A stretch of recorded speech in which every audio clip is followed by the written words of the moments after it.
Plan ভেস্তে দিয়ে রোম্যান্সে মেতে উঠল স্বস্তিক আর গীতা। সম্পূর্ণ জানতে ভিডিওটিতে একটি লাইক করে দেখতে থাকো। গল্পের শুরুতেই দেখা যায় যে গীতার প্ল্যানে সবাই তো একেবারে কুপোকাত হয়ে গেছে। এর মধ্যেই স্বস্তিক আর গীতা কোর্টের বাইরে বেরিয়ে আসে।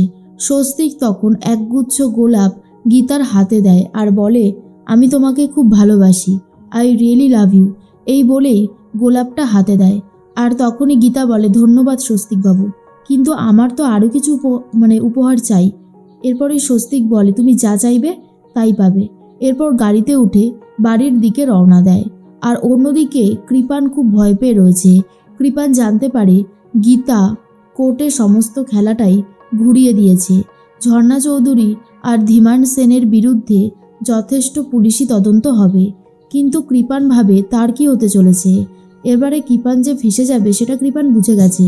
তাই কিরণকান্তিকে বলতে থাকে, ড্যাডি আমি তো গীতাকে মেরেছিলাম, এবার আমার কি হবে? আমার কিন্তু খুব ভয় করছে, তুমি যেভাবেই হোক আমাকে বাঁচাও, আমি কিন্তু এভাবে আর জেলে যেতে চাই না, তুমি যেভাবেই হোক কিছু একটা করো। কৃপান তো এরপর ফোনটা রেখে দেয় আর ভয়ে কাঁপতে শুরু করে। তার মধ্যেই পদ্ম চলে গেছে আর বলে, আচ্ছা আজকে কী সব ডে, মানে কিস ডে, তারপরে কালকে রয়েছে হাগ ডে, মানে এগুলো কী ডে? আর তখনই কৃপান বলে, এই শোনো, তুমি যেটা জানো না সেটা নিয়ে আর জিজ্ঞাসাবাদ করো না তো, কিচ্ছু জানে না শোনে না, ও নাকি আবার বড় কিছু হবে। এই অনেক হয়ে গেছে, তুমি না আর এসব নিয়ে কথা বলো না, যাও যাও ঘরে যাও।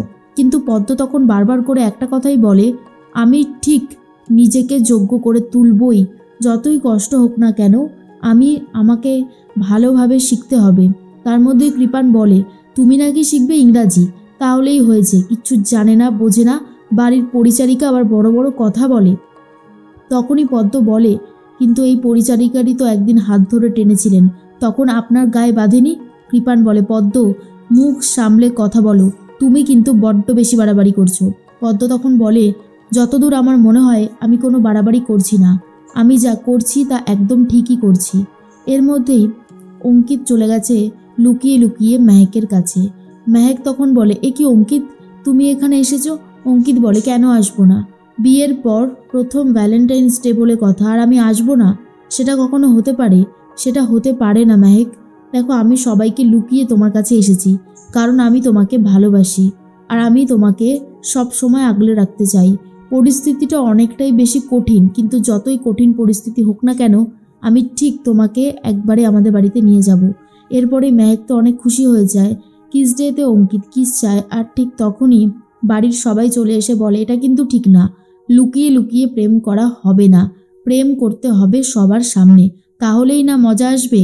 এরপর স্বস্তিক অঙ্কিত আর মেহেককে নিচে নিয়ে যায়। নিজের ঘরটাকে খুব সুন্দর করে সাজানো গোছানো হয়েছে, সেখানেই গীতাকে নিয়ে একটা ডুয়েট পারফরমেন্স করতে থাকে স্বস্তিক, যা দেখে সবারই খুব ভালো লাগছে। এরপর সবাই বলতে থাকে, দারুণ হচ্ছে। তার মধ্যেই মেহেক বলে, সত্যি যা হচ্ছে পারফরমেন্স দারুণ। গিন্নি তো লুকিয়ে লুকিয়ে গীতা আর স্বস্তিকের পারফরমেন্স দেখতে থাকে আর বলে, তোদেরকে আমি কিছুতেই শান্তিতে থাকতে দেব না গীতা, তার জন্য আমাকে যা যা করতে হয় আমি সবটাই করব। এরপর একে একে মেহেক আর অঙ্কিত পারফরমেন্স করে, ছোটকা আর ছোট কাকিমণি করে। লাস্টে সবাই মিলে ধরেছে অগ্নিজিৎ মুখার্জিকে আর বলে, এবারে কিন্তু বাবাকে নাচ করতে হবে। অগ্নিজিৎ মুখার্জি বলে, এ বাবা, না না, আমাকে আর তোমরা এসবের মধ্যে টেনো না, আমি এই বেশ ঠিক আছি। কিন্তু গীতা বলে, না বাবা, আপনাকে করতেই হবে। এরপর অগ্নিজিৎ মুখার্জি নিজেই নাচা গানা শুরু করে দেয়, যা দেখার পর গিনি আর সহ্য করতে পারে না। গিনি সোজাসুজি চলে যায় গণেশ গাঙ্গুলির কাছে, মানে গিনির বাবার কাছে। গণেশ গাঙ্গুলি কিছু জামা খুঁজে পাচ্ছিল না। তখনই বলে গিনি, দেখো তো বাবা, এই জামাটা তুমি পরবে কিনা? তখন গণেশ গাঙ্গুলি বলে, এটা তো সেই কোর্টের দিনগুলোর জামার মতো, আমি তো এই জামাটাকে দেখেই চিনতে পেরে গেছি, কিন্তু তুই এই জামাটা এনেছিস কেন? গিনি তখন বলে, কারণ তুমি এই জামাটা পরবে, তারপর তোমাকে আমি কালো কোটটা পরিয়ে দেব, আবারও তুমি নতুন করে সব কিছু শুরু করো। যেই লোকটা তোমাকে এত অপমান করেছে, এত কথা শুনিয়েছে, তুমি তাকে ছাড়বে না, কিছুতেই ছাড়বে না, বদলা নাও বাবা। তখন গণেশ গাঙ্গুলি বলে, আমি কি করে বদলা নেব? আমি তো ওই বাড়িতে আমার 2 মেয়েকে পাঠিয়েছি, উনি আমাদের আত্মীয়, এখন চাইলেও আর সেটা সম্ভব নয়। তখনই গিনি বলে, কেন সম্ভব না? গীতা ওই বাড়িতে যদি সব কিছু ভুলে গিয়ে সব শুরু করতে পারে, তাহলে তুমি কেন পারবে না? তোমাকেও শুরু করতে হবে। গণেশ গাঙ্গুলিকে খেপিয়ে দিচ্ছে গিনি।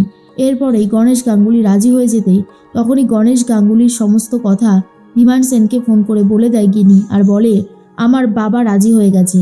এবারে বাবা আর মেয়ের মধ্যে যে লড়াইটা হতে চলেছে সেটা হয়তো সব থেকে ইন্টারেস্টিং হতে চলেছে। ধীমান সেন বলে আমিও দেখব গীতা এবারে কি করে নিজের বাবার বিরুদ্ধে কেস লড়ে, আমার এটা দেখার খুব ইচ্ছা। তখনই গিনি বলে হবে হবে, সব কিছুই হবে, শুধু একটু ওয়েট করে যান।